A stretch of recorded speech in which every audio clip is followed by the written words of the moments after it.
Good. I didn't bring the other gavel, so I'll use this one. Call to order at 6:04. Good evening, everyone. Welcome back from our unexpected break. First order of business is always roll call, so please tell us your presence when I call your name. Fred. Here. Myself, here. Dr. Lene Powell-Wilson. Here. Patrick. Here. Ryan is an excused absence, which we will vote on after we call Catherine. Here. Do we have a motion to excuse his absence? So moved. And a second? A second. Thank you. Hopefully everyone had a chance to look at the agenda. Do we have any modifications before we move to approve?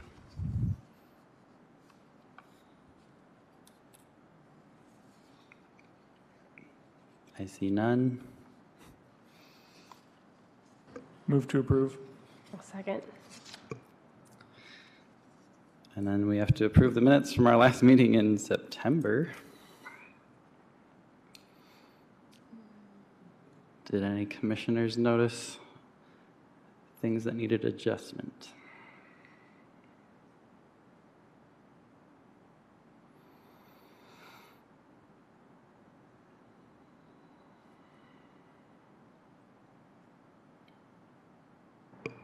Under F, item 1, 3, it says white motion, permanent part of work plan. Was that should that have been like white motioned to make the review a permanent part of annual work plan? Am I remembering that correctly? I know it's kind of moot now, but... It's summarized in the first paragraph, but yeah, I think that's the intent of... Right, okay. And we'll get to that with the financial report. I guess it does say Pena will interview then commissioner, but that's just a typo.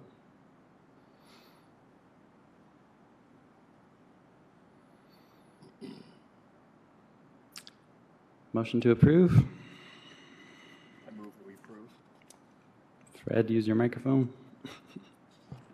I make a motion to approve minutes. Second. Awesome. Moving on to our public comments section. Do we have any from the audience? Or Luis, do we have any submitted? No?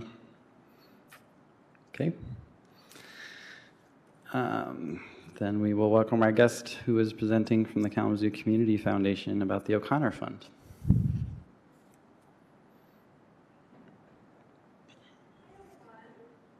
Or guests, sorry.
Test, test. Oh, there it is. All right. Just going to move this here. Okay. Thank you for having us. My name is Becca Kreckman. I am on our donor relations team at the Kalamazoo Community Foundation. And I'll let you introduce yourself. I'm Joanna Dales. I'm also on the donor relations team. So we're here today to give a bit of background on a fund that I expect many of you are familiar with, if only a name, probably some of the details we can illuminate today. The O'Connor Fund for Historic Preservation in the City of Kalamazoo. We will be around for a few minutes after if you have questions at the end of our presentation, but please feel free to interrupt me at any point. I know some of these concepts are new and sometimes confusing, so if I can aid your understanding by pausing, please raise a hand, interrupt, whatever it might be. So we'll spend our time, we just did our introductions. We want to give you a little bit of background on the Community Foundation for those of you who aren't familiar. I think it'll paint the image for why this fund exists and the power of endowment and some of these other bits. Then we'll specifically talk about the O'Connor Fund, the purpose, the asset balance, some of the numbers that might be of a little more interest, and then we're here for questions and answers, as I mentioned. So, the Community Foundation, for those of you who are not familiar, we are over in the old train depot, not far from here, but we are geographically focused, meaning we support the entire county. Oops, sorry, I cut my presentation off. We support the entire county of Kalamazoo.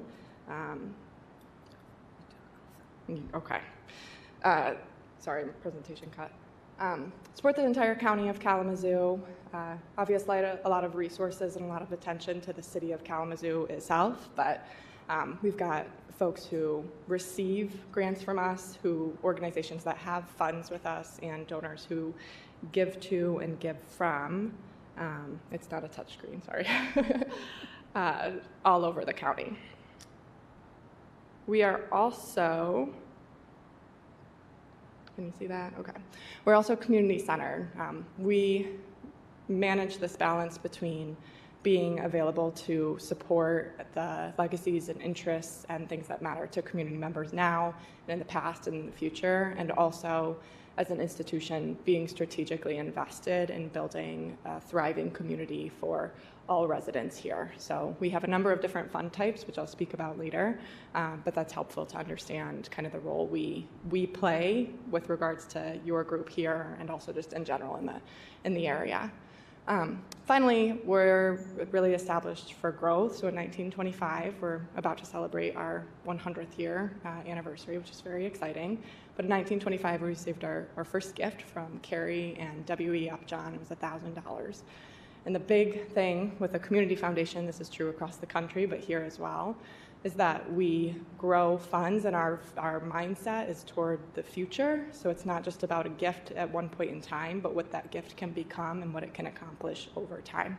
And we'll give you an example in just a couple of moments here. So an endowment or an endowed fund is really our bread and butter. It's what differentiates us from some other investment options. It's what allows us to fulfill our vision and mission in focusing on long-term change. I'll show a graphic here in a bit that please feel free to interrupt if it's a little too detailed, but the bit I want to get across to start is that an endowed fund, and we offer non-endowed funds, is really set to last in perpetuity. So my grandfather could have started a fund that several generations from now, and of course this happens, is still supporting causes that matter in community, things that are important to people and make a difference for livelihoods. So with an endowed fund, the entirety of the fund is not accessible because it grows and a portion becomes available every year. We'll get to that in a moment. But one thing that's important to note, without getting too much into the weeds, is that portion that's available the subsequent year, we have to pick a point in time to make that calculation. So you'll see in just a moment that point in time is June 30th of any given year, and that money is accessible January 1 of the following year. So in our example here, and I'll walk through this, we're assuming we've got a gift of $100,000 for some organizations, some scholarships for funds. It can be more, it can be less. But to make the math reasonably easy, we'll stick with $100,000. We call this the historic gift balance. That was the gift. It could have been all of you contributing, let's say 20,000 each, if it was just the 5, or it could be an individual, an organization, whatever it might be. We invest those funds as a community foundation. I'm assuming a few things that are decent proxies here, but we take a fee, it's 0.75%. We generate, we'll assume in this example, about 8% net annual return with our investments, and that's pretty comparable to our usual statistics. We're assuming the spendable is used every year, so when you have access to a bit of money, you use it for whatever purposes your organization might have. But in this case, over the course of a year, that $100,000 becomes $108,000. That money is not accessible during that time, as I mentioned. We've got to wait till January 1 of the next year. And that next year, and hopefully this green bar shows up all right for you, that next year, we're going to pretend it's January 1, and you can pick your year. Of that $108,000, 5% in this example, the percentage has to be selected, usually between 4 and 5.5, is selected to be called what is called the spendable. It's accessible for spending. So in this case, we see that organization, could be your organization, has access to those funds, can use them. Maybe it's at once, maybe it's over the course of the year, maybe it's not at all. You don't have to spend it. It can be available for you year after year. But then the remainder, so we see that $5,200, which is 5% of $108,000, leaves the account, is spent in community in some way on the organization, and that $102,020 remains invested. We can play this out year after year. This is how it goes with an endowed fund. In this example, at the end of year 2, that $100,000 2 years prior is now $110,660. If we look 10 years later, that $100,000, apologies, this doesn't show up very clearly, becomes a balance of $131,600 and some dollars. And over that course of time, that spendable accumulates to be about $53,000 available for budget, available for grant making. I know, oh, yes, please. I'm sorry. So are these guesstimates of how much you'll get, or is this a set rate that you know you will get, such as the $8,000 and, you know, from the 100,000? Because I guess the question is, what happens if that year you invested it, but you didn't make it? What happens? You want to respond? Sure. So you're selecting a particular percentage, so anywhere from 4 to 5.5%, and theirs is a variable? I think so. Yeah. I'll So double check. yeah. So you're selecting a percentage, and you're absolutely right. Some years the market does not grow to support that spendable, and some years the market grows far more than that. But the idea of the endowment fund is that it will forever support the cause for which it was created.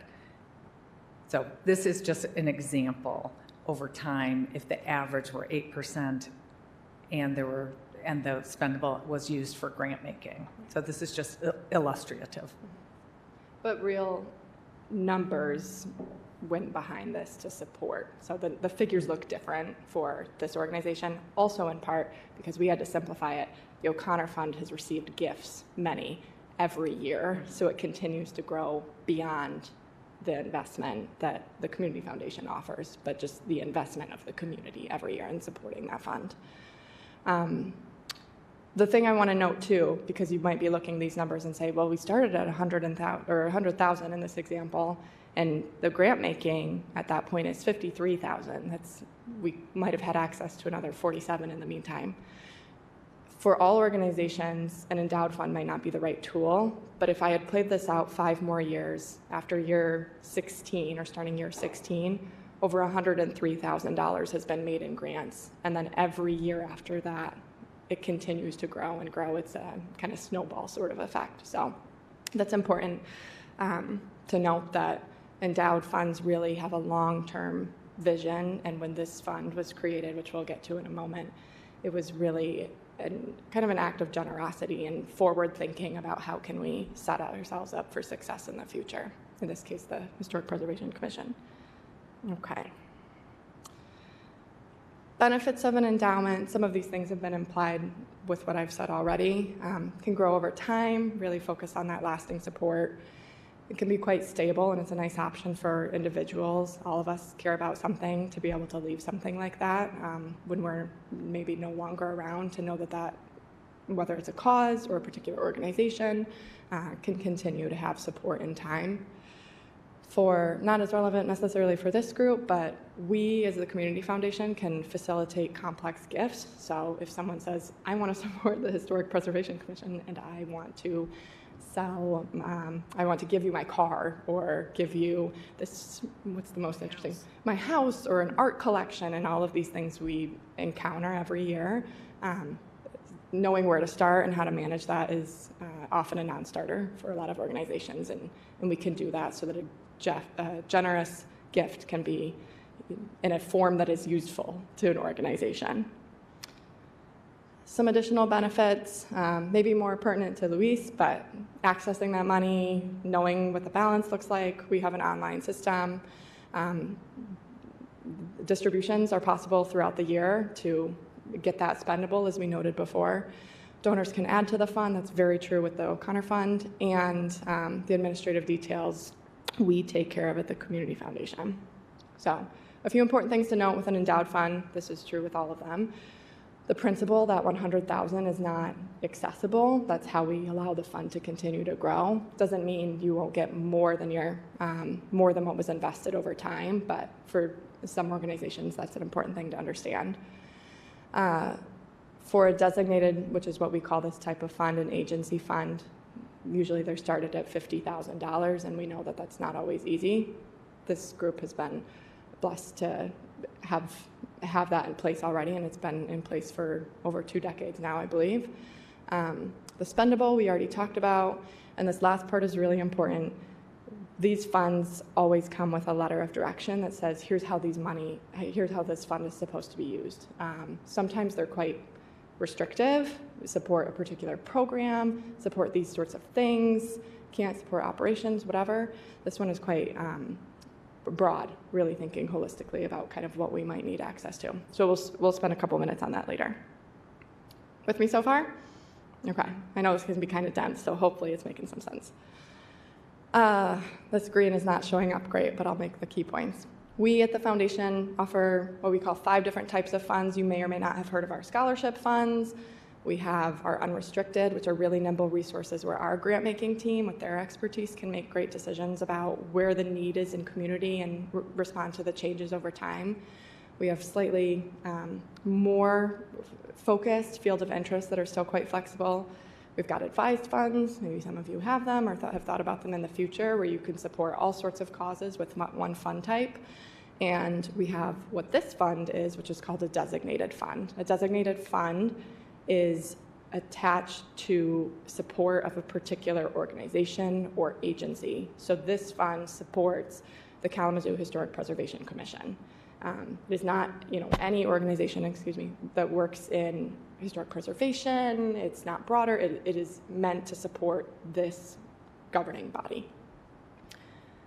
A couple of details, and we're nearly done. An important thing to understand, because you might look at the budget from time to time or the fund statement. We, due to IRS reporting requirements, have to show gifts that have come from donors as distinct from gifts that have come from the agency or the organization. So the O'Connor's gift, if I give to the fund, if you individually give to the fund, if you have got work for Pfizer and they have a matching program and they give to the fund, that all goes in what we call the donor side or the donor subfund. The only thing that's captured in the other subfund, the agency subfund, is gifts from the Historic Preservation Commission's itself. So if you made a deposit. Understandably, most often we see that the donor side tends to be bigger. There's a lot of community support and investment. You'll see that in just a couple slides. So the total is fully accessible. You sometimes will see those 2 portions, though, and that's important to note that it's the sum, but we have to report it that way. We record the records that way, that sort of thing. Okay, 2 more slides. The first, I mentioned that letter of direction. The text is very small here, but you can see an example of what that is on the right-hand side. As I mentioned, every fund has a letter of direction. You can see the slight light highlight or yellow highlight, which is where we find that purpose. And a lot of the other language kind of describes, and I will say in that last paragraph, well, what happens if this organization isn't around anymore? What happens if the organization that then does work like that organization isn't around anymore? How are these funds supposed to be used? We don't encounter that too often, but every letter of direction is written with what I will call mindful of contingencies or different scenarios in the future. If you seek to support something and in 10 years it's not around, but you set up this fund for it, what are your wishes then? So that's documented here. The purpose, and I'll just read a couple parts. This fund, it is intended in establishing this fund that distributions of income subject to an appropriate spending rule would be made available, so the spendable, would be made available to permit the Kalamazoo Historic Preservation Commission to accomplish its goals and purposes. That's quite broad, which is great in terms of deciding how you use these resources. Such distributions would be made available to its designated contact who is authorized to request and review disbursements from this fund. That authorized fund rep at this point is you, Louise, serving as the Historic Preservation Coordinator. So with the logistics and making sure we've got the login and all those other fun things, you were all graciously spared. Louise gets to deal with the technical components. So here, just to give you a sense, and hopefully these numbers are not numbers you're seeing for the first time, in terms of what the fund has. So I mentioned those two sub-funds. You can see the total on the bottom, but on the left, if you can see the balance, the number column to the left is balance, and then to the right is what we call the spendable. So the funds contributed on the agency side, that smaller budget we talked about. The balance is about $60,000, of which $15,000 is accessible. A big part of the reason, because $15,000 is about a quarter of $60,000, big part of the reason that number is so large as a proportion is because it hasn't been spent in quite a while. That's not necessarily a problem, just knowing in the future. So that just rolls over year. Yes. Okay. Yep. Thank you. That's a really important part to understand. Looking at the donor side, we have different codes. This is called OCON-02 in our system, but you don't need to know that. The balance is quite a bit higher. It's $352,000, almost $353,000, of which $47,000 is accessible. So the total of that means you've got about $62,500 and change that is available. You submit a grant distribution request. Louise would have to deal with that, and it says we're pulling from this fund, basically, and we do that all the time. Not we take care of organizations who are pulling from their funds.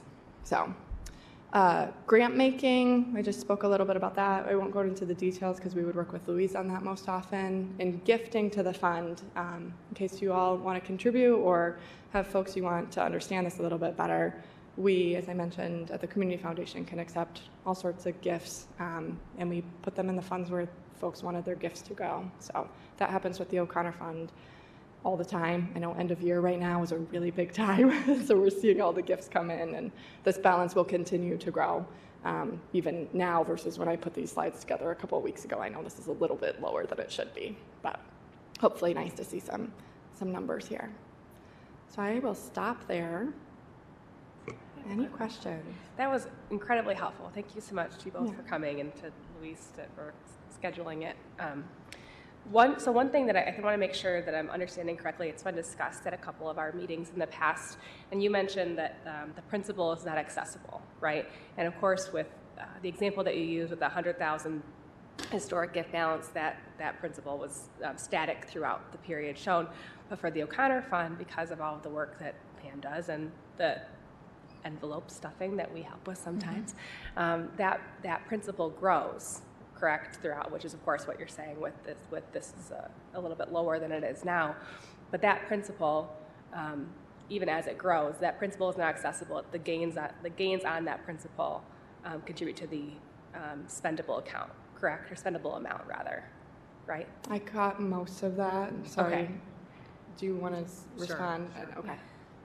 So the spendable is determined based on what rate was selected when the fund was opened. And Correct. so Okay. if the market grows 10% one year, but the spendable is 5%, that 5% is going into the spendable side. the additional 5% that was earned in that 10% market year becomes part of that principal. Great, But okay. we call the historic gift balance the original gift from the first year. I So see. two different, historic gift Okay. balance is part of the principal, but not the entirety. Sure. Does that make Okay, sense? that does. Thank you very much. Great. But then this slide also says that people can specify when they donate, that it could just go straight to spendable. Yes. Yeah, I didn't say that aloud. Thank you. Sometimes, not often, but sometimes folks like to say, I want this to be more immediately accessible. They know there's a certain thing on the horizon. Exactly. It could be a capital campaign. Sure. Yeah.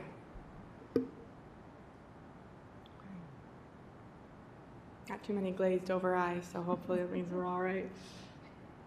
Anything else? No, and so I think an important distinction then would be, it could be possible to spend down the spendable amounts of money, correct? But it would never be possible. You guys would not allow us to spend down the principal. So even if we tapped ourselves out for 1 year, we'd be able to we bounce back the next year in effect, correct?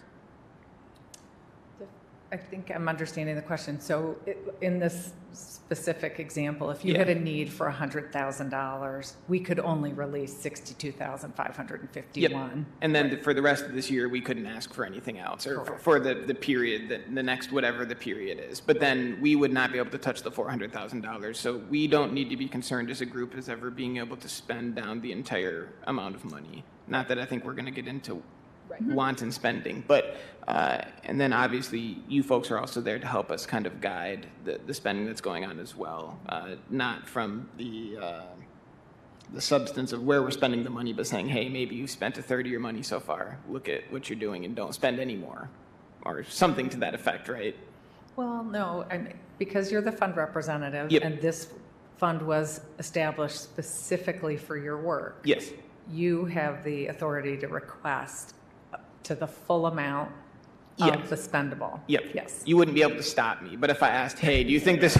No, but someone else could not Yes. request dollars from this Yes. fund. It was set up by the donor specifically for this Yep. purpose. Are there people that can advise on the disbursement of funds, though, from a financial point of view at the Kalamazoo Community Foundation? For how you're spending the spendable? Yes. Yep.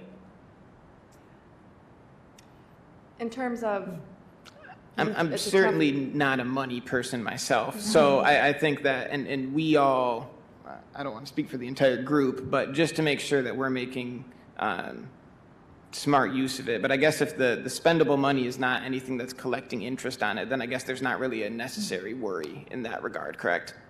Well, I do want to point out that the entirety of the fund is invested in the market. Okay.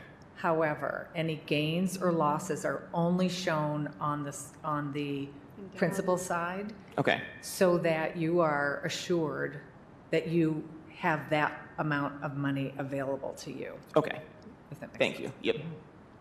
so just to be crystal clear, even if the market were to tank right now, that 62 something thousand is still available to you.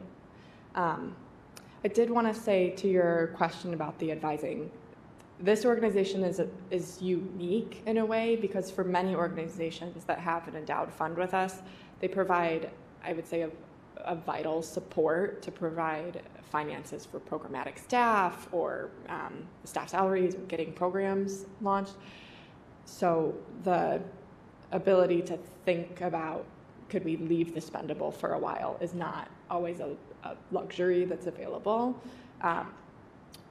So I would hope that this group with access to these funds and all the other accounts you have can think about your intentions with the resources and what you're aiming to accomplish. And yeah, sometimes it'll be a bigger project that requires more, and sometimes many smaller ones. Yep. Hopefully that makes sense. Yes. Thank you. All right, I have another question. go for it. So you mentioned, especially with the OCON 01, the agency fund, that hasn't been spent in some time, which is why that percentage is higher to the 59,000 to the 15,000. So the 62,000 spendable, that's the full spendable amount. But I know that there's been many years in which we haven't spent anything, and we've been spending more in recent years. Is there, I don't know if you can give me an exact number, but like, is there like an average yearly spendable amount that we could expect to see? Yes, in a way. Correct me if I'm misunderstanding, but it could be useful for your group too, and we can provide some of this. Because, and I'll check to see the percentage, because between 4 and 5.5% would have been selected at the start of this fund, you don't need to know exactly, what was it on June 30th, but whatever the balance would have been, in our case on June 30th, if you had a general sense, you could take that percentage and say, well, come January 1 of the next year, we're going to have, we'll say, 5% of whatever that balance was. So 62 is obviously not 5% of the full balance, but in the future, if that were to be spent down, or whether it's spent down or not, an additional about 5%, and I will confirm, would be available year after year. Okay. Is that right? Yeah, I was going to ask a somewhat similar question. Like, let's say we spend the 62,000 in the spendable in the next 2 weeks. What would be available for us on January 1 of next year? And so what I'm hearing is it's between 4 and 5% of the 400,000, so like 16 to 20,000. We would need But it depending on where we were on January 30th. But, June 30th. Or Yes, June 30th, exactly. yeah. Sorry. Okay.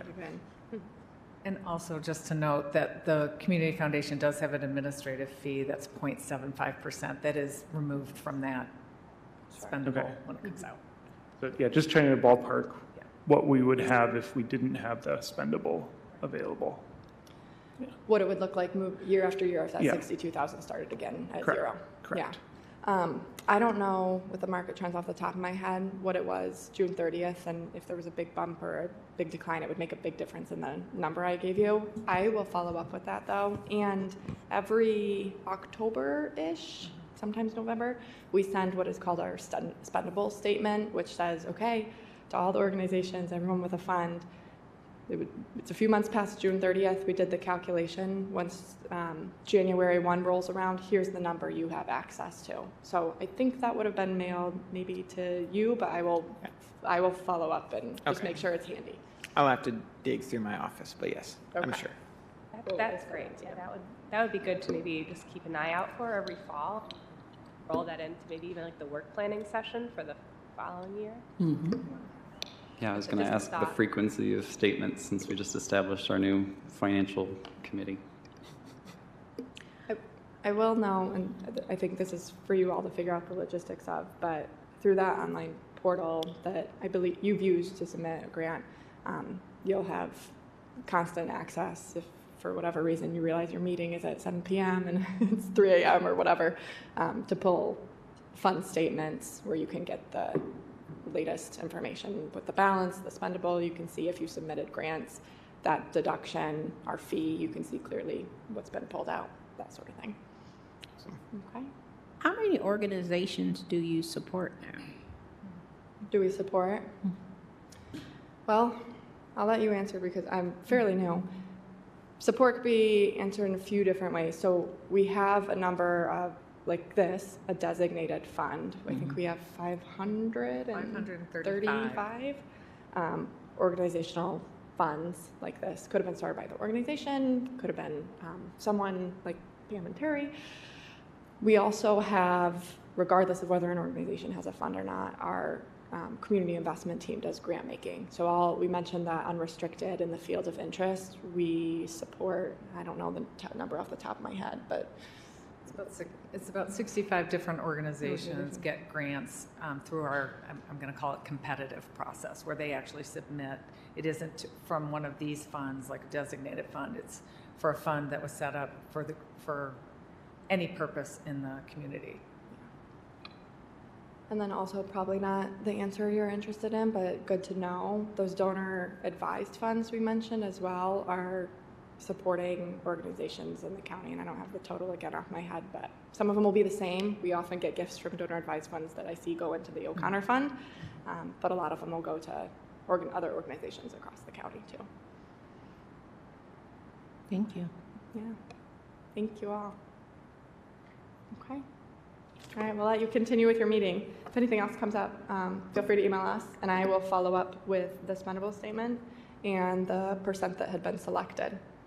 Awesome. Well, thank you so much for presenting to us this evening. Thank you. Okay. Yes, we appreciate that greatly. Been waiting on learning more about that aspect of our commission for a while. Financial report, is that you, Luis? Oh, yeah. And you all will have to continue to bear with me as we venture into unknown territory. I made an Excel spreadsheet and it didn't come out the way I wanted it to.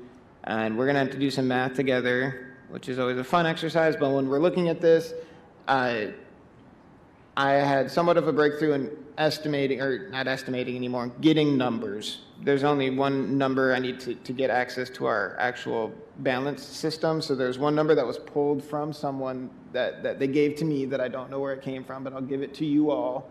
And that's how we'll calculate our year-end balance. So my understanding of what's been happening now is that in all of the past, all the way back as far as you can go, the fund reports that have been getting printed for us are appropriation reports. So they were saying that like this year on our appropriation reports, we're saying that we were gonna make $8,000. We did not make $8,000, right? So anytime that we tried to do that math, we were not gonna get our actual balance. We were gonna be looking at the appropriations, and it just wasn't a useful way for us to look at things. That's how it's been, as far as I can tell, is for forever in this commission. So the number, and we can all get out our calculators together, the number that we started the year of 2023 as a commission off with was $5,772. The other kind of not intuitive thing about this is that we need to look at the beginning of each previous, they call this like the 2022 number, so it's not the most intuitive thing, but that's the number that we'll start with, that we had as a spendable balance was that number.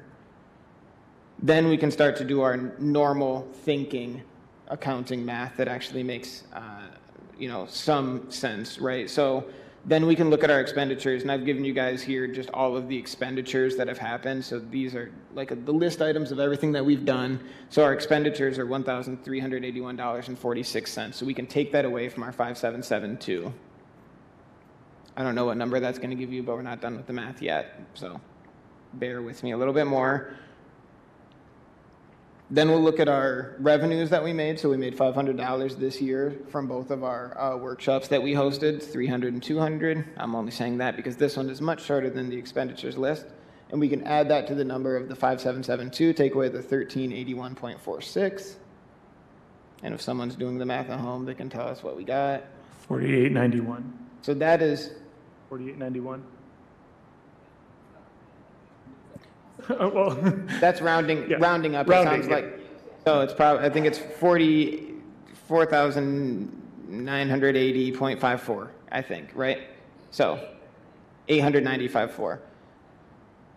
So that's the number. That's the amount of money that we have in the account right now. That's what they've estimated for us to use for. Those are the numbers that I used to build the budget for next year as well, because I kind of got put into a pinch, and I pretty much guessed that we weren't going to spend any more money through the end of the year, so I made that call when I was doing it. Like I said, now that we know that, there is the one mystery number of 5772, but I got it from people in the I don't even know the name of the department, the money department. So that's a reliable number, and now we know that that's been built into our next year's budget. Once I get the permissions in our budgeting software, what have you, I will be running all of the accounts in this manner now. So we will be getting true balances of everything, and it will not be the adjusted appropriations. Those can still be included if we think that that's going to be something that's a useful tool. But I find this one to be more useful because none of us are accountants, I guess, and we can look at this and say, here's the number, this is the amount of money that we have, right? Like I said, this was a little bit of a breakthrough for me to be able to find out the math finally, but it was just actually locating the correct numbers and then plugging them in the right way. I'm sorry that I didn't have a pretty way to represent it, but I didn't have everything that I wanted all the way. I'm sorry that it came out like this in the Excel sheet. It wasn't my favorite. when I saw it, the way it was presented here, so. That's very clear. Thank you. That's Yes. good to have a real number, but last we spoke, we thought that we had overspent by a significant amount, correct? So what happened? So, I mean, I think, again, that's just the appropriation. That's, Not sure what that means. so if we said that we were going to make $8,000, then we could have budgeted out $8,000. Yeah, And then if you look at the other end of that, it's like we need to make that zero out. So far, we've only made the 500, so that means there'd be like a $7,500 deficit. Right. I think that that's where my math wasn't making any sense. got it. Okay, so it was just more about what we budgeted possibly spending and making, but did neither. Yes, so that means that next year, Okay. I had to move a lot of stuff around because it's obvious that we were not going to get anywhere close to that. So, I mean, I think we had been on a path for a long time of saying $8,000, let's just not think about it. $8,000, let's just not think about it. That's what we're going to be saying we're going to make. So if you're shooting in the dark like that, what's going to happen? I think before long, you'd be like, oh no, we're out of money. Yeah, I think like as we talked about the work planning session, I think that we all were under some impression that we had city funds being, that document was reflective of some city funds, which obviously does not occur with us. So it just is good to know that we, It's never injected. Yeah, So this right. money is like city money, you could say, right? But again, there was that assumption, the $8,000 would have been city money that we would have made and just put into the city account. right. So I think that this year, and I need to look at the budget again, it's been a whirlwind at times. I brought that number down significantly. I think I brought it down by $7,000 or by $6,000 to say that we are only going to make $1,000 or $2,000. I think that's a much more accurate representation of what's going on. The only thing we need to keep in mind is that if we spend down 4890.54, that's it for the city funds, unless we were to move more money around. But I don't know what the logistics on that look like. So it'd be in our best interest to keep this money around and try to build on it where possible, right? If we need statements to that effect as well, or if we want to speak to the people at the Kalamazoo Community Foundation about what would be impactful in giving money over from this account to them for the returns, that's something that we can also get information regarding from the folks at the Kalamazoo Community Foundation. As of now, though, we don't have $5,000 to spend, I guess is the brass tacks of it, right? Sure. But looking at, I mean, I know that there's been historically some resistance to spending out of the O'Connor Fund for, smaller expenditures like Preservation Month activities. But essentially, if we were to run out of money in the city-held fund, we could be paying for, mission-appropriate expenditures out of the O'Connor Fund accounts. Yes, we could. I think, to me, the biggest thing is that when we look at the city-held accounts, it showed that this commission has a legacy of generating revenue, is what it says to me most of all. Yes, we can spend money out of other places. We just heard that we would never, ever be able to spend down the money in the O'Connor Fund, so we could just sit and use that money if we wanted to, right? That would be perfectly fine. I know that I'm the assigned agent, but I will always defer the judgment of the spending of money from the O'Connor Fund to this commission, not you guys specifically, but whoever's on the commission, as long as I'm around, and I think that's the way that it's supposed to be.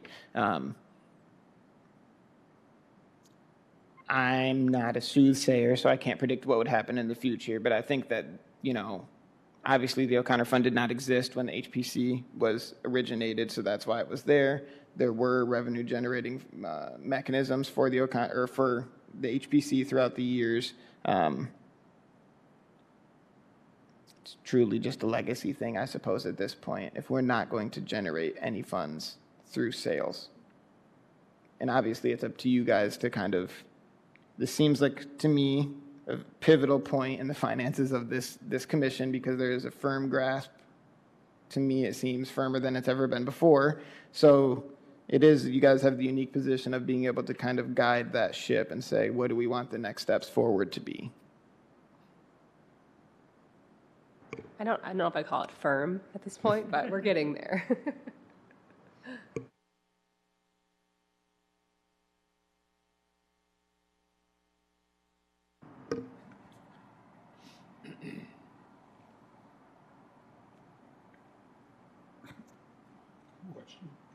Are we allowed to call on the public?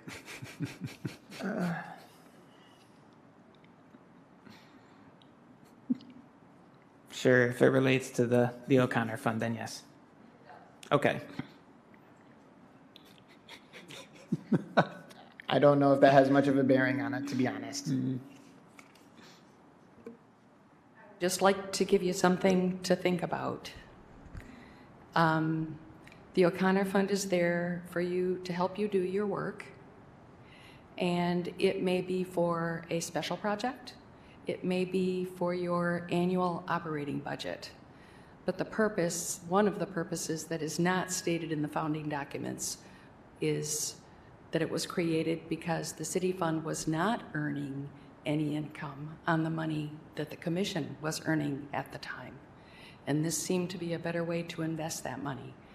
If I may make one suggestion, that is for you to consider giving yourselves an annual appropriation from the fund to do projects that come out of your plan on an annual basis.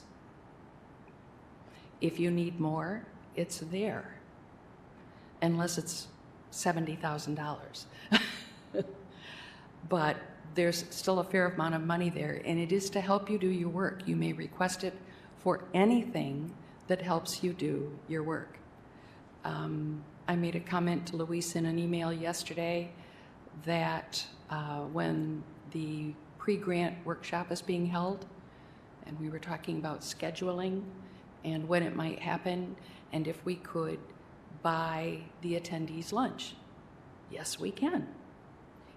Even if you have no dollars in your city fund, you may get an appropriation because it concerns you doing your work. Thank you. Thank you, Pam.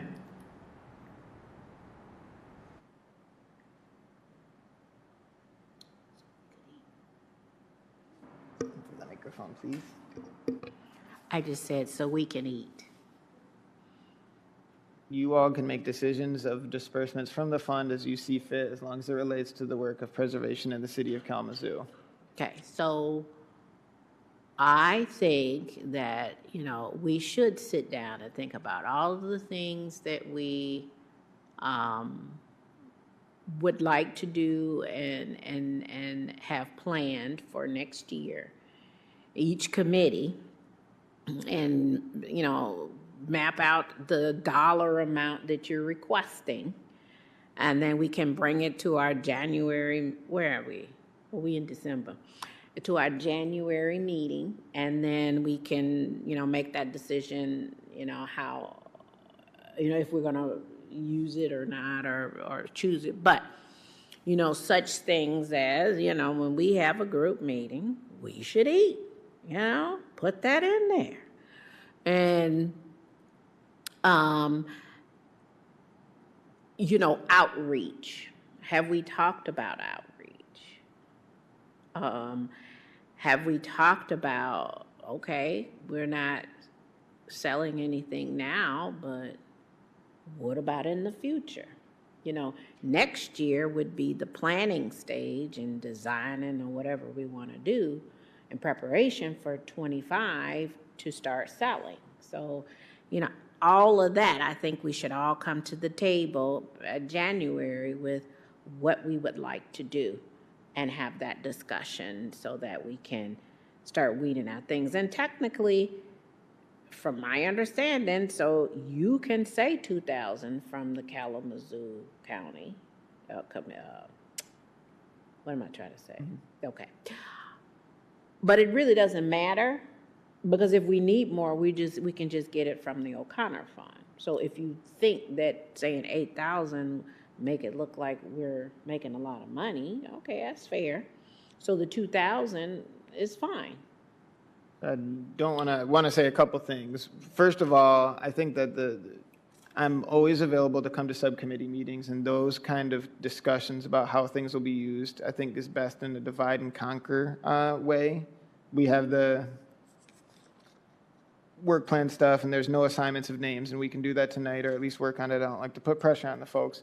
So when those happen, we do not need to have quorum. They need to be sub-quorum, so people can get together and meet sub-quorum That means that we don't need to, you can hold those meetings when you would like, right? So that gives you guys flexibility to do things. I'm always more than happy to come to subcommittee meetings. It's at those meetings that you guys could really start to flesh out numbers, bring them back to the full commission where we could build the budget, put something together at least.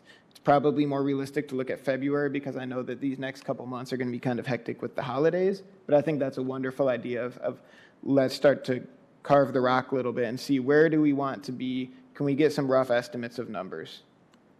2, I will never request money from the O'Connor Fund if I don't have the endorsement of you guys. I would never act unilaterally to pull out money from the O'Connor Fund just because I think that that would be morally and ethically reprehensible.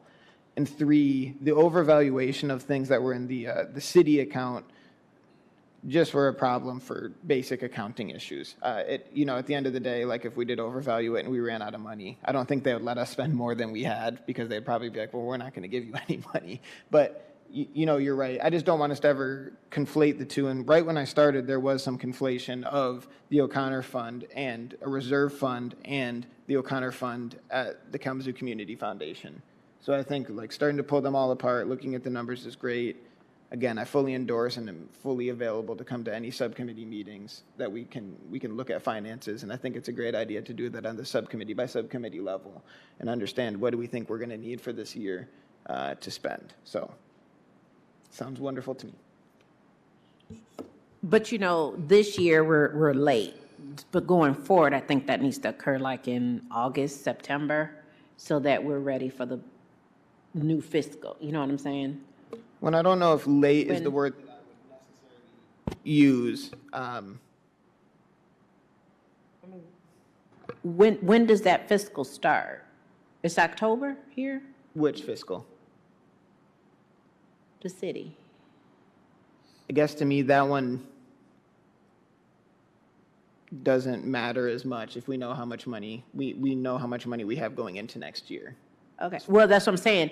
We should do it like in, no later than October so that by January 1, we'll know how much we'll need for that year. I mean, this year, like I said, we'll be a little late because we won't be able to do it till February, but if the groups know in advance so they can start meeting a little earlier.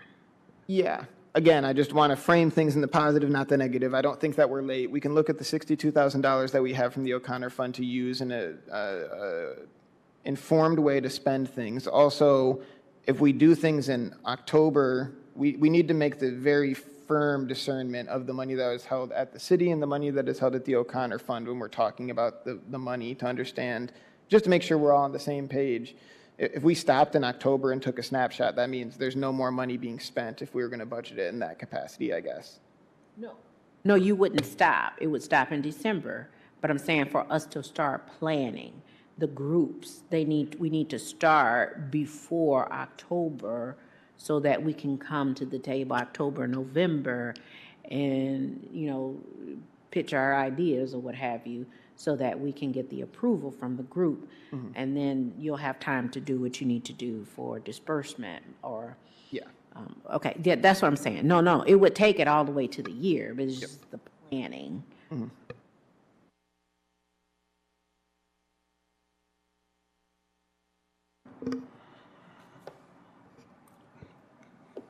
I think it's time we moved on.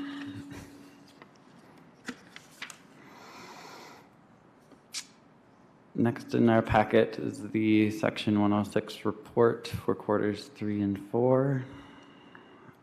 I'll take it away. I know this is what we've all been waiting for, is the Section 106 report.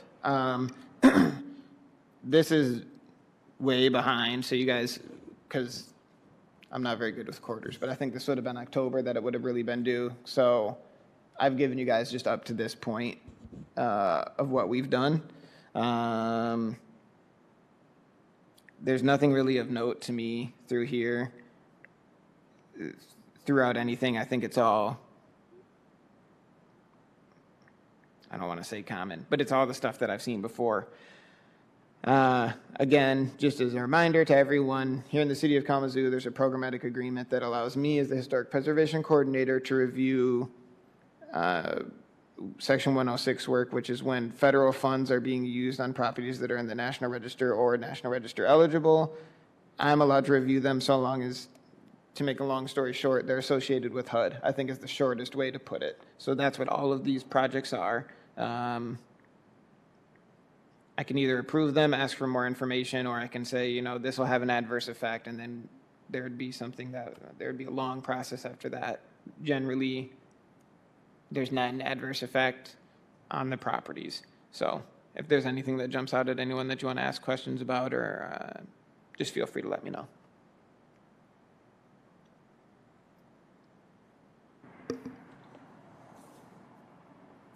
What are the acronyms on the right-hand column? Will you please use your microphone, Fred? What are the acronyms on the right-hand side of the column? I see CHW. CHW is Community Homeworks, Milestones, and SS is Senior Services, Milestones, Senior Services. CDBG is Community Development Block Grant, which is usually associated with the City of Kalamazoo. KENA, K-E-N-A, is the Kalamazoo Eastside Neighborhood Association. KNHS is Kalamazoo Neighborhood Housing Services. SSI is the same, Milestones, SS. COK is the City of Kalamazoo. And I think those are all of the different acronyms, but thank you. It's mostly just because when I was trying to type everything out the long way, it was making the table not that neat, and I didn't like that, so I just used the acronyms. I can give a legend if you all would like to, or an abbreviation sheet. That's just something I was curious about. Yeah. SS, did you say what that was? Senior Services, but they've recently kind of rebranded as Milestones, but sometimes I think it shows up on the, I don't know if it's my old habit dying hard or if that's how it shows up on the paperwork, but Thank you. yep.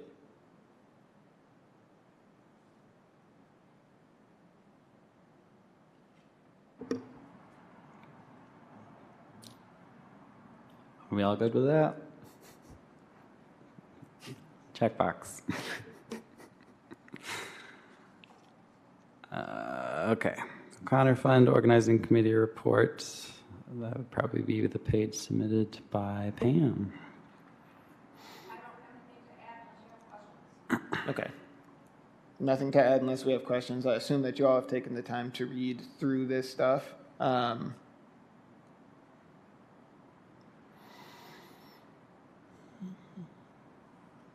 read through it, but I can't remember all the stuff. Pam, we should schedule a call next week to go over some of the stuff for the online application things. Yes, just to facilitate. I had some questions and I was trying to figure them out by myself, but I think it would be better if we just talked and then I can send it along to Neil. I made not substantive edits on the stuff that you sent to me, but I made stuff to make it smoother online. I embedded all the hyperlinks, and anytime there's a link, I just put it into the words that it was referencing. So we can just talk about that, because I want to make sure, I don't want to put Neil through 18 more steps to get everything done. So I just want to make it a one and done thing. So probably will end up being next week, but we don't have to talk and take up everyone's time about that right now. So I'll shoot you an email or give you a call. Thank you. I don't know if anyone has any more questions about this report. No. No, it doesn't have to. I was just going to ask about scheduling, but that can be done offline. Okay.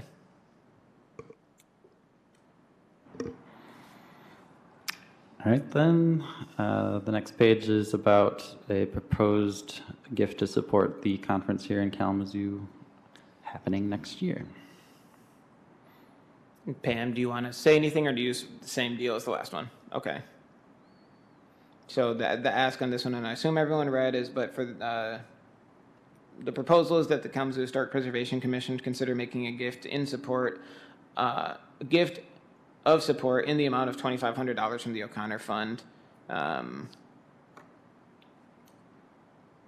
last time the Kalamazoo Conference happened, which didn't really happen, it was virtual. The KHPC made a gift in the amount of $5,000, also from the O'Connor Fund.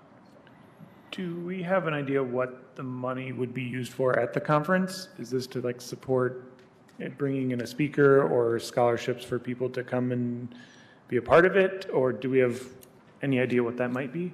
I think it's probably general support of the conference. I am fairly certain that the conference is already planned. I know that they've already lined up all the speakers and stuff, so I think it would just be a general support. And typically, this, I mean, other than the keynote speakers, they're not typically paying for, you know, typical speakers, but they do a lot of scholarships, and I don't know if I know the conference they've been undergoing planning for a long time, so while like the hard costs are probably accounted for, I would hope at this point in time, they are a nonprofit, right? And so the funds will be wisely used, and they are often very generous with scholarships, even including lodging funds for students and others that need it. So MHPN is always a good one to support, and it's exciting that they're going to be in Cal this time, not virtually. And I will say that when I made the budget, my biggest consideration, it's not every year that we have it in Kalamazoo, so I baked in that you guys could go to, I estimated they have like a weird a la carte menu, so both commissions would be able to attend all the a la carte things. You guys need to pay for the tours on your own, but all the other stuff would be accounted for, so that was a large part of the budget next year. That's great. This is, I know we work and stuff, obviously, but it's a great opportunity to be able to actually, even if it's going to the mixers or going to the auctions and stuff, it's great to be able to hear what other people are doing around the state. And I think it's always enlightening to me. Sometimes I feel or forget that we are in a whole state full of people who are doing the same work as us. So it's a great time to commiserate and be able to talk to folks about their challenges and what they're doing and their approaches to stuff as well. So I hope you all can attend at least a portion of the conference. Yeah, I think it could really help us too as we're embarking on a couple of new initiatives with our work planning and our subcommittee work. You know, there's undoubtedly people elsewhere in the state who have done very similar things and have really good ideas that we could be inspired by or rip off, depending on how good they are. You know. I agree that, I mean, somebody comes to your house, you need to be the host. So I agree we should provide any financial assistance we can. However, and I think that's what, you know, we've done in the past. We've given out things and we didn't put our name on it because at this point, you know, the community, you know who we are, okay, and the things that we've done in the past. So is there any way that we could somehow be recognized? Certainly. In the pamphlets or what, like the agendas for them, it'll say our name with a gift. Well, no. When you go to these conferences, they'll say this session was sponsored by Pfizer.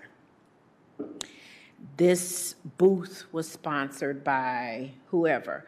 Okay, because now you have put your name there because we donated, but now we're being recognized for doing something.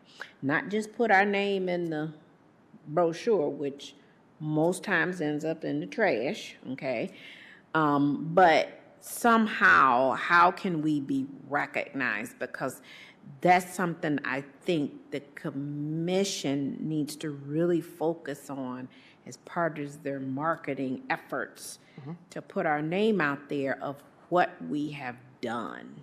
So I can't remember if they have sponsorship of the sessions. I will say that at the MHPN conference, I've never thrown away a pamphlet because it's kind of impossible to navigate without it because it tells you where all the sessions are. And then they have, just like most conferences or events, tiered sponsorship levels, you know. So it's like this isn't what it actually is. The family circle or something, you donated like $100,000 and then different names all the way down for the folks that donate. So there is the recognition in that capacity. But there are, you know, MHPN does allow for targeted, you know, like underwriting of sessions. Like I know for another nonprofit that I'm on the board of, we have in the past for MHPN sponsored, and we'll keep it pretty open because it's a 20th century architecture related nonprofit, and so we'll say, here's $1,000, and we want to underwrite a session related to modernism. And we don't necessarily pick the exact session, but at whatever session fits, they'll announce it. So if there was something that we particularly want, like a subject area, like I guess they have historic district commissioner training, and usually on the Saturday after the conference. So like maybe if that's something, we could see if we could give funds to that, or I don't know. We could think about what that looks like, but I know they have done that in the past. So the promotion could be there, and then I think they put it on the board outside of the session then too. Okay, so. Right, and we have, they put up a banner and all of that so that it can show that, this commission sponsored a certain subject, topic, whatever. We could sponsor the brochures, pay for the brochures. And on the smack dab bottom is going to be, the Kalamazoo, so, but we really need to think about how we want to present ourselves, because, again, in the community, we're not even, what do you do? So these are some of the steps we should take in trying to get our name out there and what we have accomplished. Where is it being held? What is it on one of the campuses or The Fetzer Center Fetzer Centers? at Western. At Western, okay.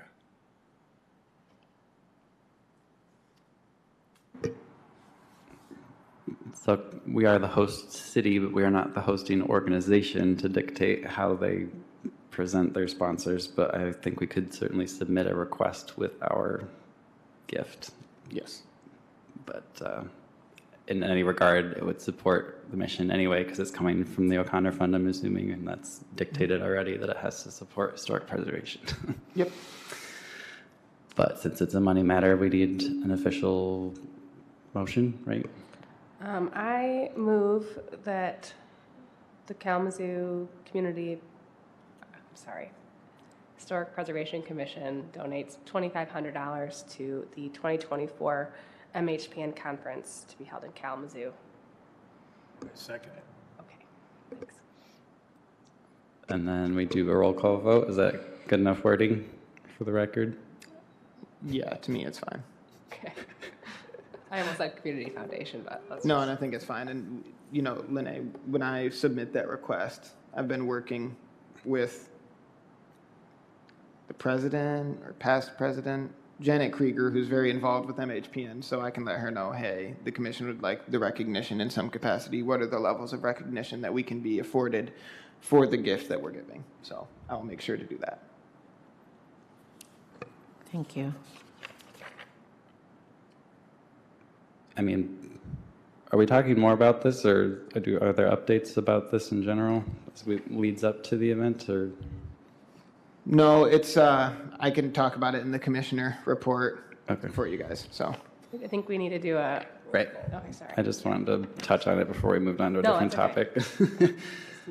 Do not forget. All right, so as the motion was submitted, we will go down the line. Fred, you're listed first. Yes Yes. or no? Yes, to give the gift.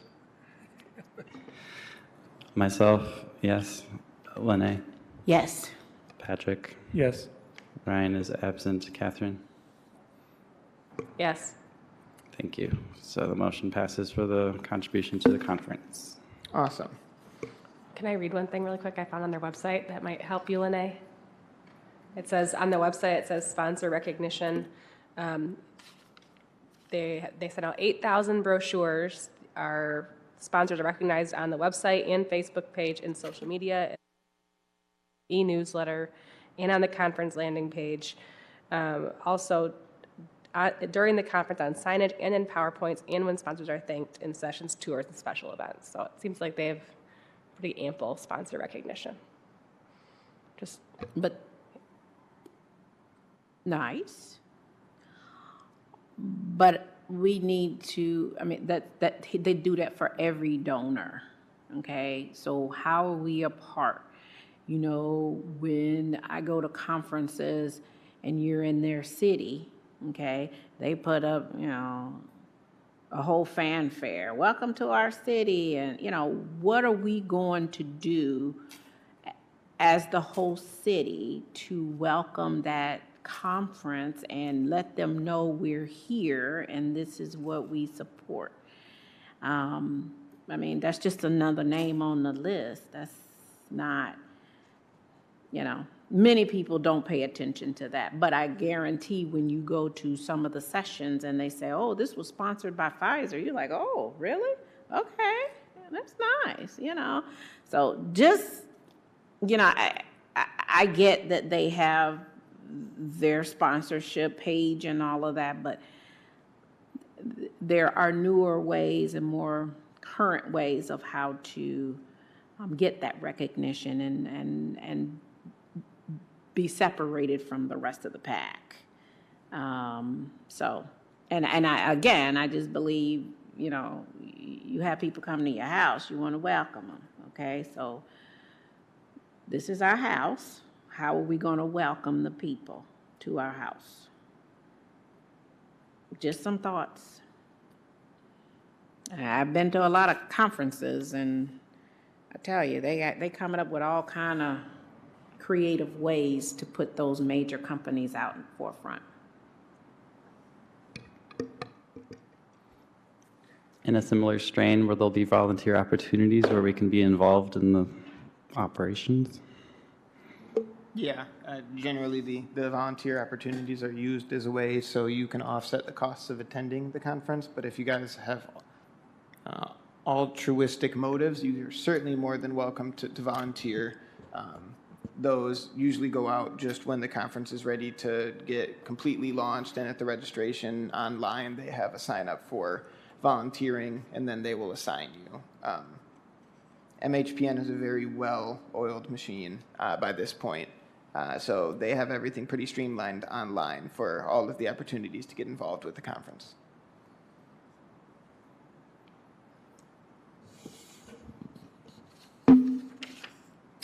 That brings us to F, discussion and action items. New commissioner appointment recommendation, letter included here from Luis after interviewing said candidates. Oh, they're present? Yes. Hello. Very nice. Do you want to summarize? Well, so I think if you wouldn't mind coming up to the podium as well, and if the commissioners, I assume that you all have read the materials that have been provided to you in the packet, so if there are any questions that you all have, you know, for the applicant, if you could just state your name for all of us, and then it's not going to be like a scary interview. I think it'll be more of a discussion, really. If you know, any of you have questions, we can have an open discourse.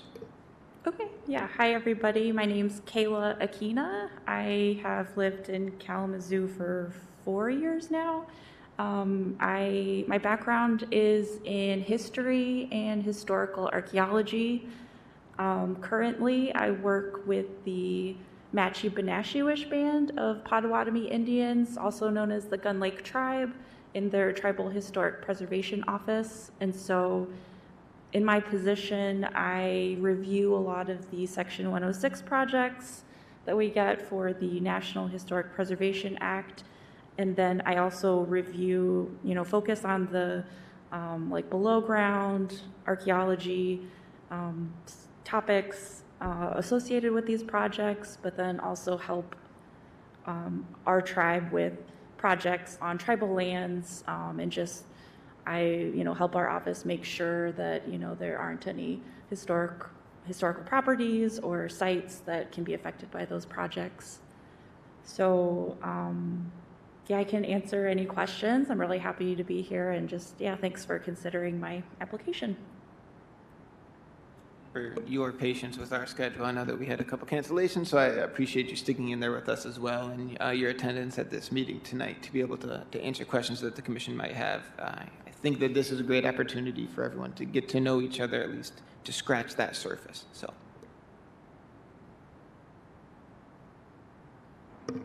I would just say that you seem to be a great fit and highly qualified, and I would handed out an award to David Brose, who was on the commission previously and also an archaeology person. So there's been talk of involving more of that aspect in the historic preservation process here in Kalamazoo. So obviously, you'd fit right in my humble opinion. Yeah, thank you so much. I was really excited to see your application and that you're here tonight. Is there anything just from top of mind that you're interested in doing as part of the commission? Any projects or initiatives that you'd like to see us more involved with? At this point, I'm just kind of interested to see for myself what y'all do, like what you guys do and have on your plate with them for the next year. But I mean, I'm interested in, kind of looking at how you guys can reach out to the public and especially work with like underrepresented histories and community members.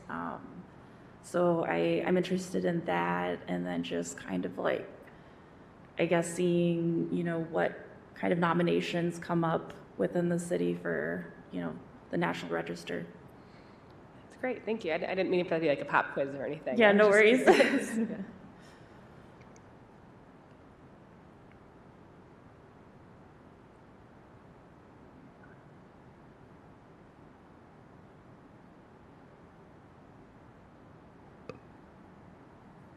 I want to add thanks for considering joining our board, and you can offer a lot of insight and a lot of help in some fields that we're all trying to do. We're trying to find histories of underrepresented communities and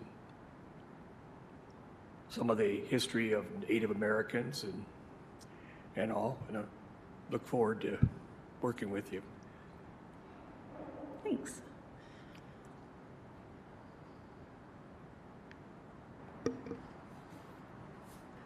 Any other questions or comments about this candidate? So this next part is always the trickiest part because it's a weird motion. But the motion that will be made is to make a recommendation to the city, the mayor and the city commission to appoint Kayla to the Historic Preservation Commission. It's a mouthful. Okay, I will try my best. Yes. Okay, She can't just say so moved. can I say that? I am not part of the commission, I'm just the leader. Okay. I will try. I move to recommend to the mayor of the city commission that they appoint Kayla Aquina to the Historic Preservation Commission. Is that correct? That's fine, yes. Okay. I'll second that. Is that good, or we have to vote? I would love a roll call vote, but I just love roll call votes, so. But it's not a money matter. I know, but I think it's a rather serious matter, so. Okay. Fred? Yes? Myself, yes. Lene? Yes. Patrick? Yes. Catherine? Yes. So that moved, or got passed unanimously, so what? To the city commission for their next meeting that the HPC has recommended your appointment to this commission. Depending on when I can get that to them in their cycle of the next meetings, it'll be on the next city commission meeting, and then we'll know after that meeting. I'll be in direct touch with you also tomorrow to follow up, and I'll write that all out for you as well so you know. Again, thank you so much for your patience with us and for being able to come out here and answer questions that we had. And I agree with the commission. You're a wonderful candidate, so we're happy to have you on board. So thank you so much. Great. No, thank you. Yep. We'll probably be seeing you soon.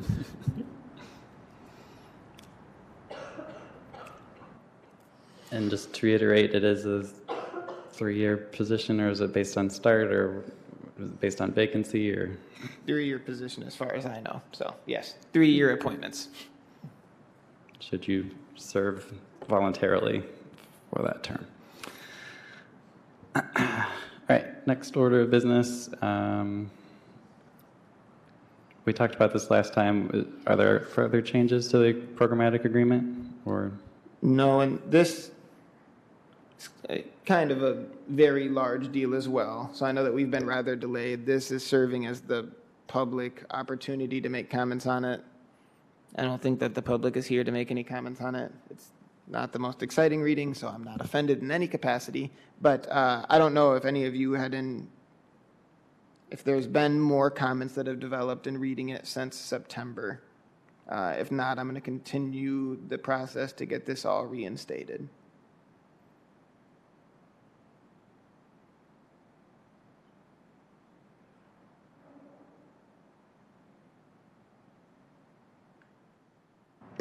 Yeah, I read the whole thing and then I was like, I don't remember what was different from the last agreement, if there's anything that's been changed since the last agreement.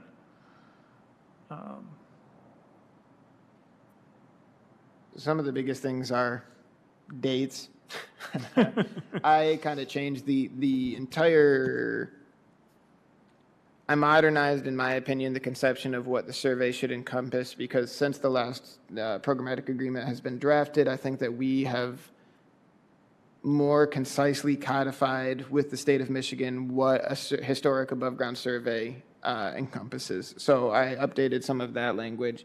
I also spoke with the state archaeologist to make sure that appendix, I need to find it, appendices B and I want to say appendix E, appendices B and E. So that's unanticipated discoveries and archaeology.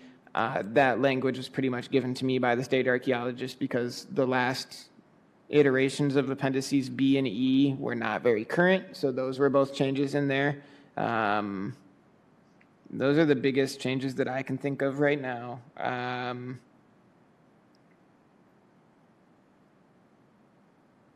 again, this is what enables for the review of, this is what gives me the ability to review the HUD funded projects that have impacts on, and this is long story short, but have impacts on National Register properties or National Register eligible properties. I think that this really facilitates a smoother path for these monies to be spent. Otherwise, it would need to go up to, SHPO for review. So this is a great tool.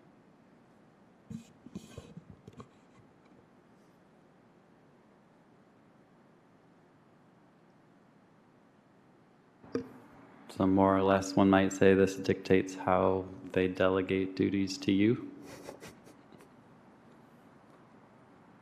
I guess you could say that, and this is just the formal agreement between the state, the Michigan Historic Preservation, the State Historic Preservation Office, which is couched under MEDC.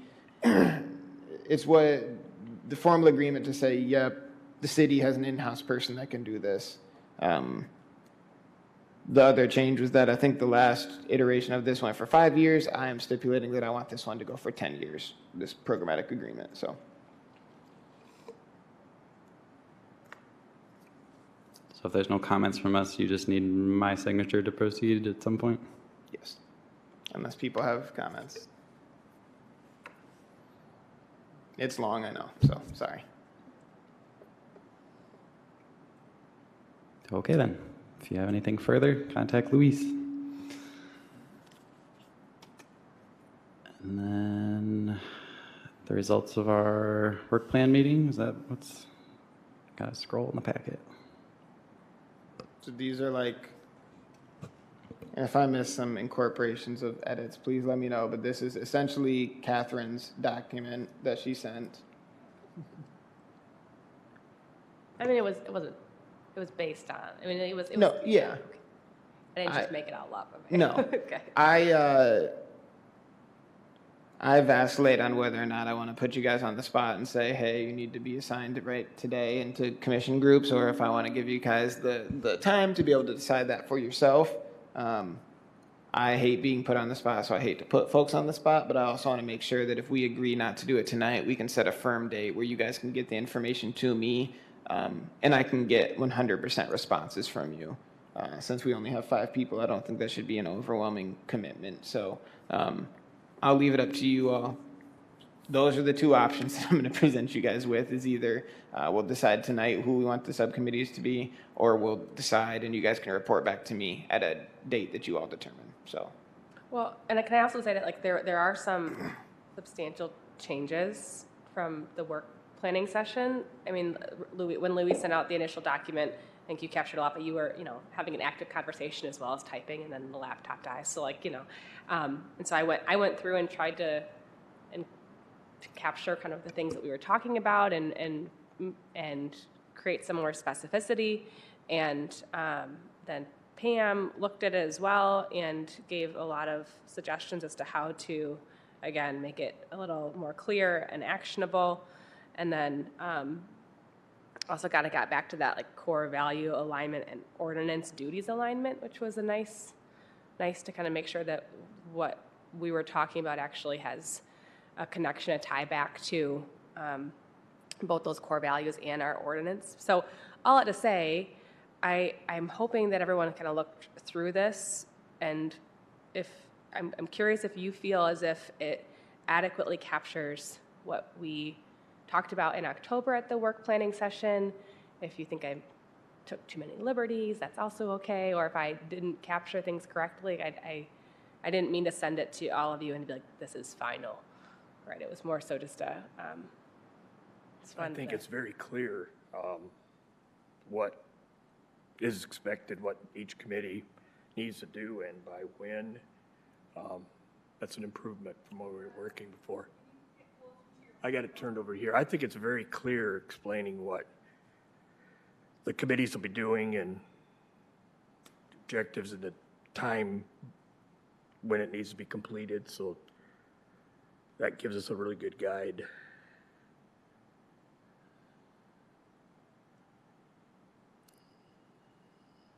Yeah, the only thing I had was that for you said by end of fiscal year, can we just make for the educational workshops for the end of the calendar year? Sure, I can make that edit. And then I put Lene, I know that you've been the committee leader for that for some time, so I just assumed that you'd want to do it again. So I put that on here. Well, I don't know, it's not up to me. I just put your name on there because you've had a lot of work on that in recent years. But I also, in red, you'll see that there's like a host or co-host, one question mark, because we talked about the workshops, but I don't think during that meeting we ever specified if the goal is 1, if the goal is 2. I don't know. That was a question that I had, an open question. What do you mean host or co-host? What do you? Well, I think during that we said we could either host these workshops, like the, I don't know, window workshops or whatever, what have you.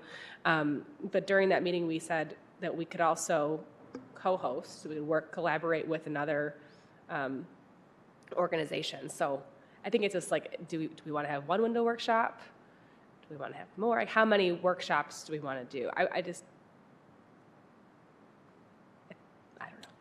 Yeah, I mean, I think it would be best to just say, 1, 2 to 3 Okay. Workshops a year and leave it there. Okay. Because that all depends on if we can get participation to host with. So I would just give it a number, 2 to 3. 2 to 3. Okay. Yeah, and maybe say at least 2 to 3. And that way, if we have more, we can do more. Okay. Thanks.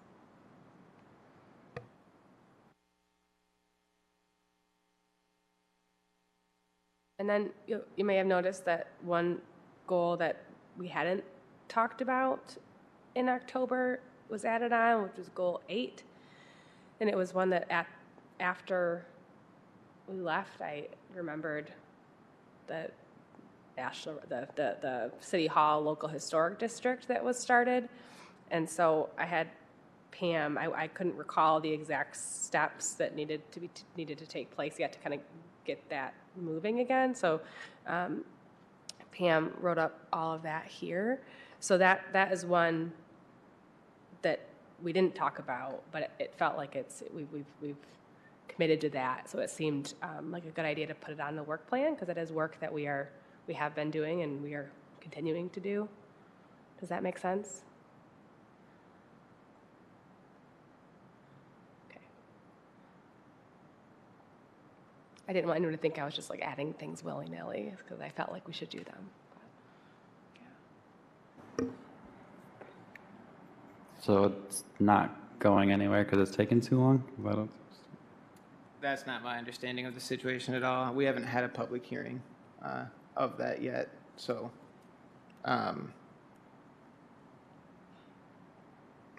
My understanding would not be that we need to restart it.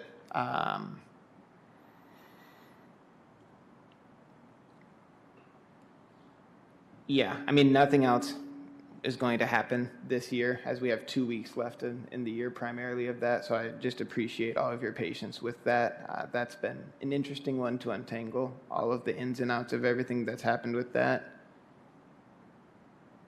The gravity surrounding that, I think, too, is very interesting in my opinion, because not only was a nomination written, nomination was written before I started the gig, so I kind of came into the middle of that process.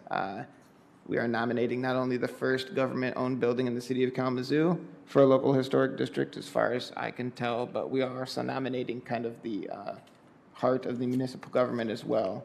So again, I appreciate your patience with me as I try to carve the smoothest path forward for that and make sure that everything is done, every I is dotted and every T is crossed. So we can do everything not only by the book, but in a way that properly informs the public about all of our intentions surrounding that. Yeah, we couldn't have started with like a nice little house in Stewart or something for you, huh? For your Nah, it's fine. So what can I say? yeah.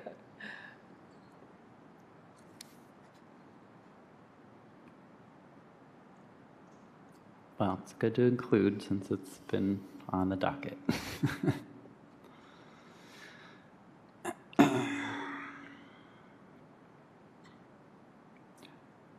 So we had our meeting, we made our document. Do we have to like vote to adopt this? Or, I mean, it's a working document, isn't it? It's just sort of. I'm just a stickler for approvals. I think I'm very risk averse. Yeah, but we can't approve it because it's not complete. It's got question marks, right?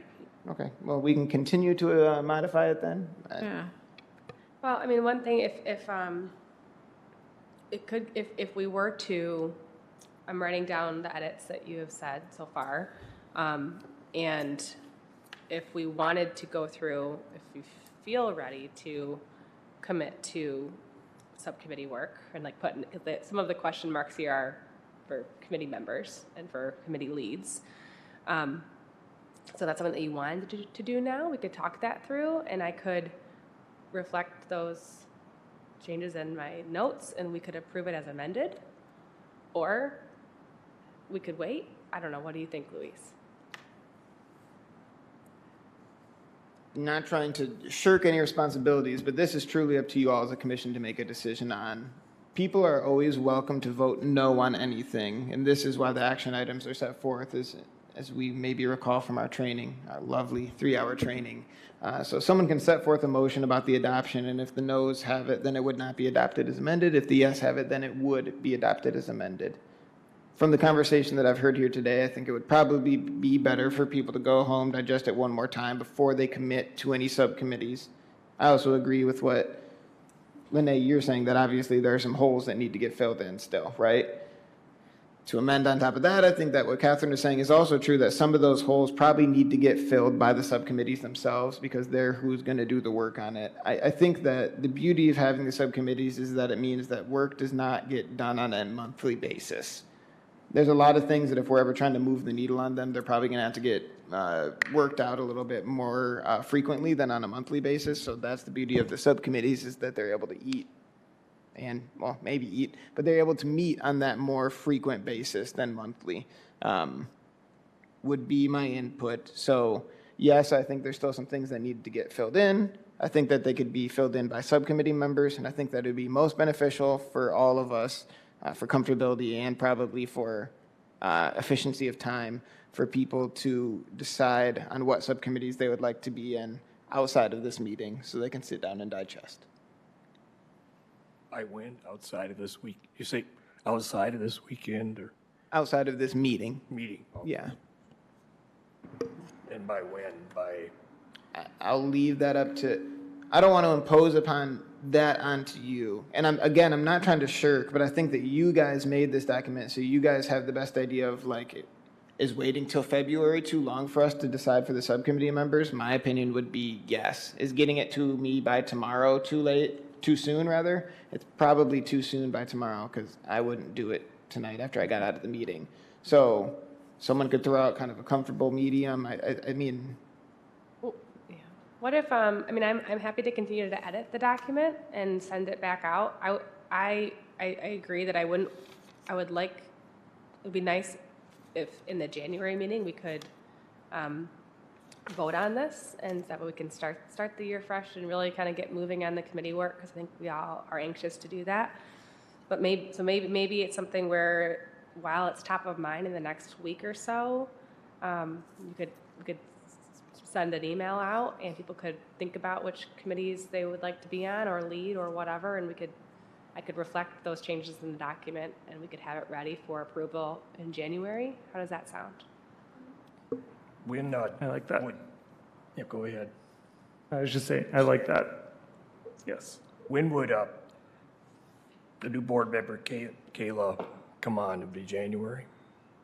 I need to look at the commission schedule. The very bland answer is after the next city commission meeting, assuming I can get the documents in there in time for my memo to be included in the next city commission meeting. I know there's a special city commission meeting this Monday, which means that there wouldn't have been a normal one, which means that if I submit it right now, I'd probably be included on the city commission meeting 2 weeks from now. So it probably would be looking at the beginning of January, if my math is right. I have to get things to them 2 weeks ahead of schedule, so. Well, the extra person obviously would help with the workload, because as of now, we have to be on multiple committees to fill the... Yes, I would also say you all created this, so the workload should have been in mind when we created this document. Do not feel that you need to overwork yourselves, and I think that we should not think about the disbursement of the workload as simply the reason for having another committee member. We can keep in mind and keep open seats for the extra, for Kayla, assuming that she is appointed, when that time comes. The only other thing to consider is that for a subcommittee, in my opinion, to be effective in meeting, it needs to be sub-quorum. Yeah. The beauty in this commission is that quorum is 5 members. So you guys have a lot of leeway. It's, Well, and one thing too, while we can approve this document in January, perhaps it's still a living document and it can shift and change as the year goes on. So it doesn't mean that we're like stuck to it. So I'm excited for Kayla to hopefully join us, and perhaps she could look through these things as over the next few weeks as well, and when she is fully seated on the commission, then we could just add her on, right? When that time comes. So it's not like if by doing this now we're going to exclude. lock it in. Right. Okay.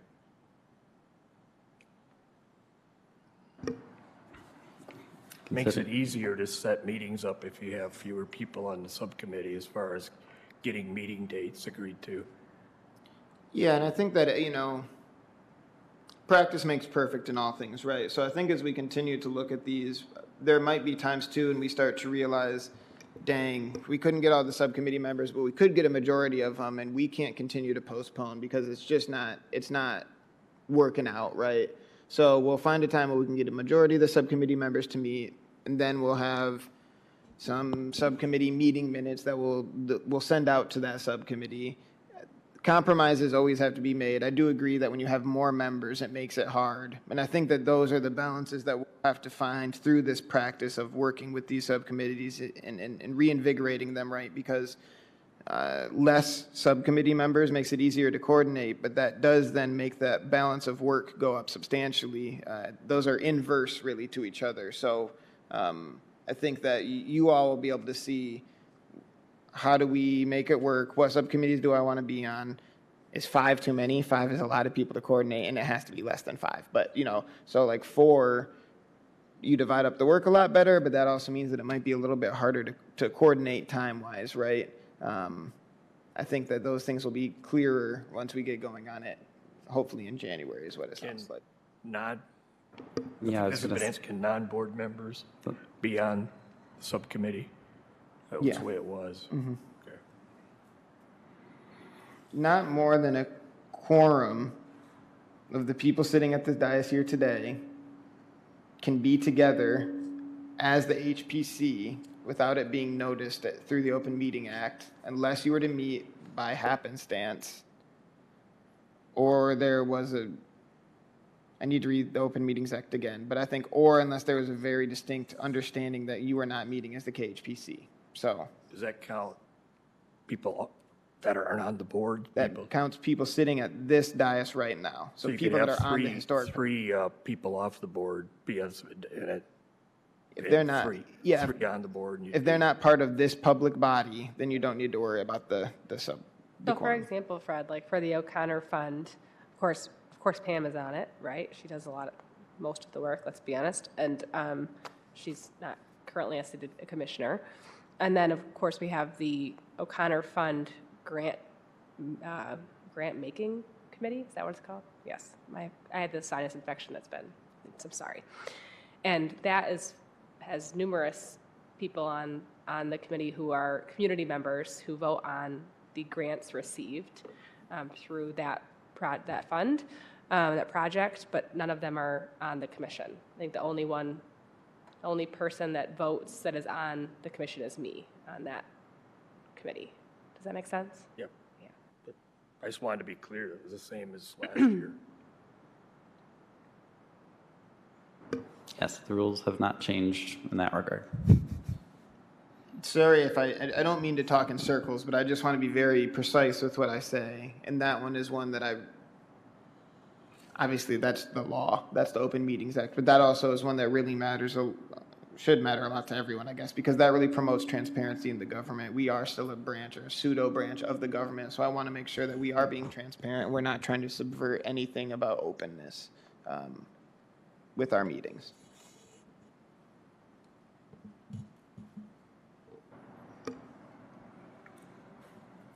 So it sounds like we are revisiting this next month with edits and selections from all members.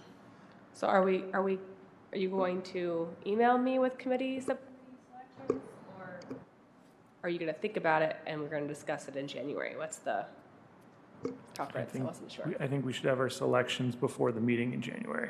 Okay. Agreed. Sounds good. Great. I can email you guys like Friday. I would love if we had like I would love if there was a firm date that we could have committee selections in by. Not that this can't change, but it helps to have it in preparation for the next meeting too. Sure. And that'll be an email you send out. Yeah, I'll send something out on Friday. Okay. Great.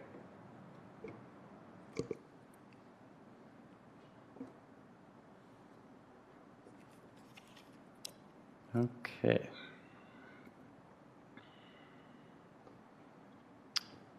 Your staff report, Luis. Yes. First, I just want to say, I know that this was a very dense meeting, so thank you all for sticking in there with us, everyone. Also, it's the end of the year, so I just want to thank you all as well for the work that you do on a volunteer basis, obviously, to support historic preservation here in the city of Kalamazoo. I kind of forgot that it was December when I was writing this report, so sorry that it wasn't included there. But I do genuinely appreciate everything that you all do. You guys stand as a big component of preservation in the city.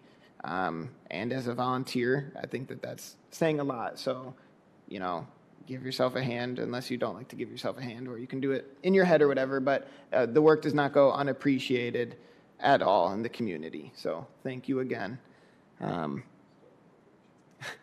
I think that we are starting to get firmer handles on things that I know that have eluded us for a while, such as the finances. And I think that, this year's work plan is much firmer than last year's work plan, so I hope we can continue to refine that as well and make a document that works for us. Things that we can check off, things that we can celebrate, and so that the community can see what we are doing. And we can also celebrate those wins for ourselves, because something that people don't often do, but it's very important in the process to realize that you're taking time to recognize for yourselves what you've done and notice the changes that you've made in the community. I think next year will be another great year for preservation here, and it's a big one because we do have the MHPN conference here from May 8 to 11. It's a perfect segue into my next point here on the report. again, I have budgeted for both commissions at full capacity to be able to attend that conference. I know that we all have other things that we could be doing, whether it be a job or just fun to be had, but I think it would be great any time that you do have or any time you can set aside to come to the conference, please do. Even if it is just for, like I said, the auction, or if it's for one of the dinners. The sessions are great as well. It's a time to see that there are other people in the state doing this work, and we're not isolated and we're not in a bubble. So that can be comforting and it can be slightly distressing at the same time. But I think it's always wonderful for me to meet other people, hear what they're doing, see what works, see what doesn't work, share stories, tell jokes. It's a wonderful time, I find, to be around a bunch of other preservation nerds, and it's a very rare opportunity, I suppose, as well. So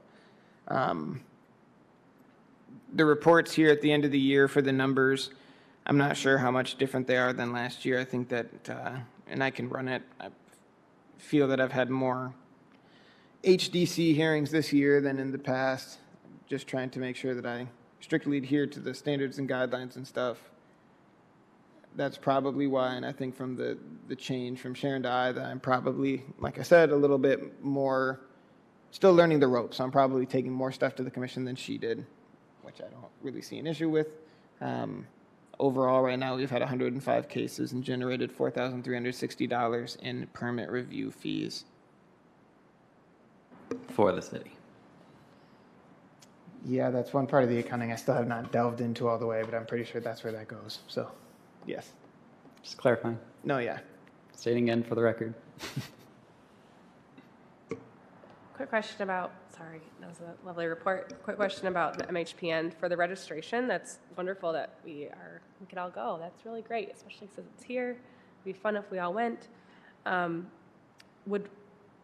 It says that registration opens in mid-February, so maybe we can talk about it again at the February meeting. And is that something where like we would each individually register and then like submit for reimbursement, or how does that work?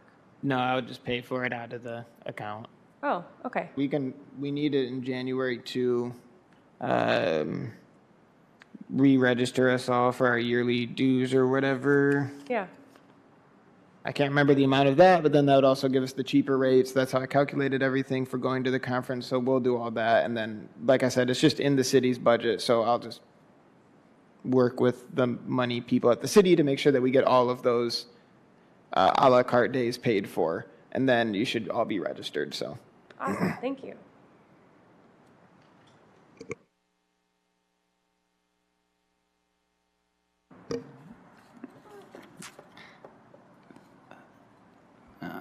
Okay. So that's all of your report? Yeah. All right. Are there any commissioner comments to wrap up this evening?